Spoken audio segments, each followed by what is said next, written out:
I've always lived in Toronto. I was born in Toronto, but I kind of lived in the north part of Toronto. After I moved downtown to around St. George and Bloor U of T campus, I found that you could walk everywhere. You could, like, I would take the subway everywhere, but then I got a bike in Kensington Market, started riding everywhere, and it just kind of opened up the whole city for me. Found out you could travel, all over the place very fast, very cheaply. Started meeting up with other cyclists, found out about kind of bicycle activism, but most of the bike activism, like brochures and things that we're making, they just seemed so ugly to me. I thought things had a nice bike picture on it and they said, oh, there's going to be a ride or there's a rally or, let's fight for, bicycle improvements in the city.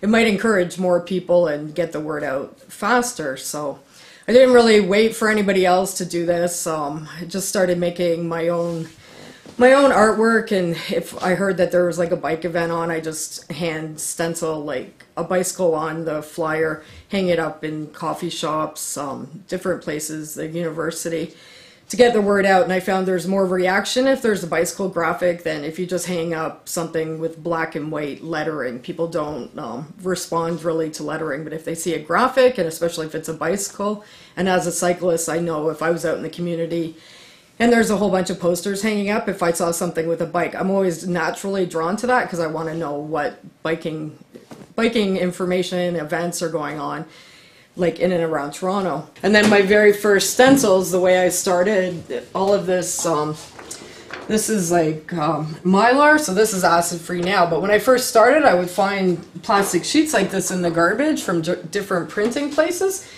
And I didn't know really what to do with it because I would always cut my stencils out of paper at first, but they don't last. So then I found lots of plastic sheets, and that's how I came up with this idea of doing the stencils opposed to in, heavy paper, doing it on the plastic. And as long as you wash it, look after it, you can get way more impressions out of it than you can like with a paper stencil. So let's take a look at, say, this one here, the white one. Do you remember when this one was done?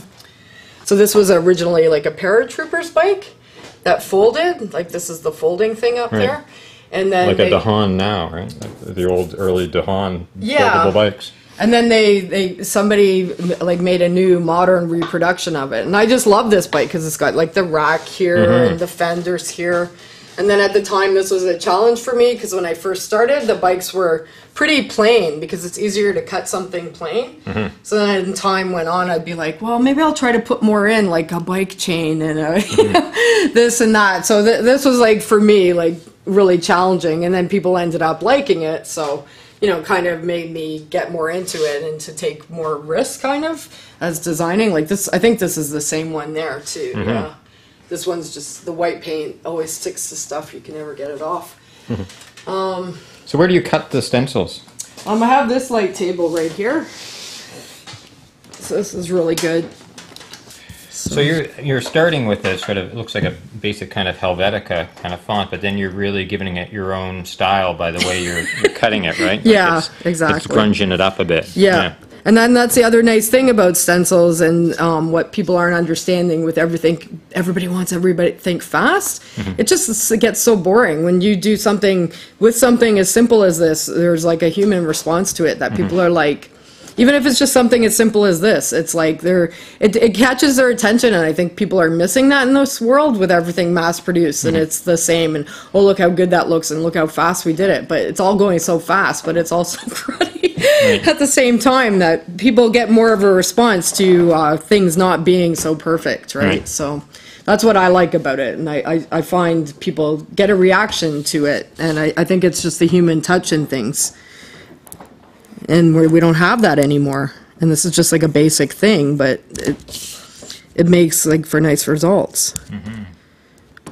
Because when I first started, I would worry about, oh, my bicycle wheels are all wanky and, that's kind of out of proportion. That doesn't really make sense. But then when I got to see it through other people's eyes, I learned like people are pretty forgiving. They don't want everything to be perfect. And maybe that's the reason they like it is because, it's not perfectly circular or, a perfect shape. Like, it's better to have a little bit of, the person's personality and things. That's what people are looking for.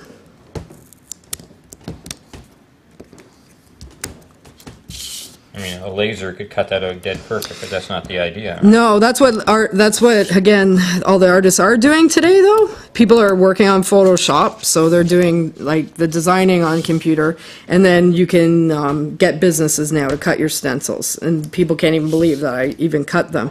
But to me, it's all about learning, because it takes a while. Like, this isn't great right now because I'm talking while I'm doing this. But when you're doing every part of it, you're learning a lot, and you're building your skills and using your eyes more instead of letting like a machine do it. Right.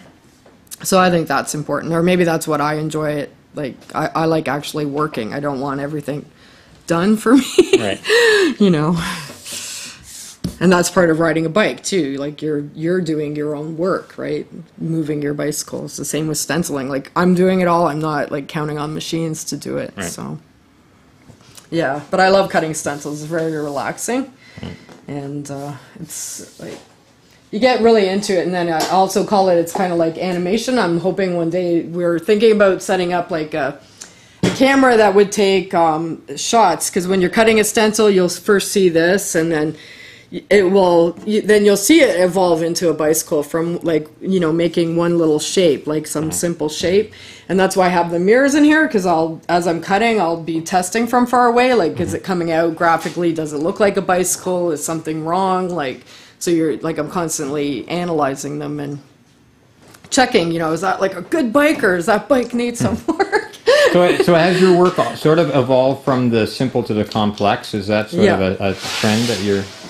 Probably, because you just build up your skills, and then you learn what's possible. And it's not just with cutting the stencil. Like, some of the stencils are complicated, so not anybody could paint it. Like these ones, I call these, like, they're spitters, right? Because you go to print it, and they're just these will flop back and forth. So to do a print with that bike without having, like, they call it underspray or overspray, like, happening, it's pretty complicated. So you have to have like a technique, like, of how you're going to paint that so that the whole item's not like flipping around. Right. So this is all recycled stuff here? A lot of it is, like, not so much now today because I need a lot, but when I first started, it all came from the garbage. And I still go around and find, like, I have like a drawer of all the plastic I find in the garbage. You want to take me over and show me? Yeah.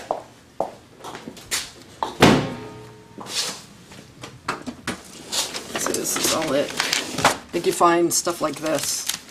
Like, it's a whole roll, you know, and then you put that with the stencil and you throw some other stuff in there. This is great. So these are all your stencils that have been sort of repurposed here, yeah. Right? And it's about recycling again too, because in this neighborhood, all I'm doing all the time is dumpster diving. Right. Most of the things, like, I find, like, in the garbage, or, you know, reassemble them. And then the stencils, because when you have to cut a stencil or design it, takes so long, and you get kind of attached to them, so even when they break, I didn't really want to just throw them in the garbage. And you just add some light, some color, and then you have like another art form. So this is your main studio space here? Yes. It's my... So how long have you been down here? I think it's 8 years. I'm trying to get together my books, like, of what I've been doing since I've got here. This building, I think once you get here, you're just like... poof, right in the art scene, and you're very busy. People can, you know, you're more exposed. Okay.